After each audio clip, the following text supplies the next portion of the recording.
225వ నామము విశ్వాత్మ అనే ఈ నామముతో భగవానుడిని ఓం విశ్వాత్మనే నమః అని ఆరాధిస్తారు.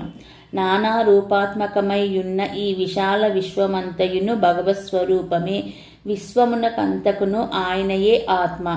1వ నామం యొక్క వివరణ కూడా చూడదగము. అంటే ఫస్ట్ నామంలో కూడా మనం ఓం విష్ణు ఫస్ట్ నామంలో కూడా విశ్వాత్మ అనేది వస్తుంది కదా, దాని అర్థము కూడా దీనికి సమానమే అని చెప్తున్నారన్నమాట.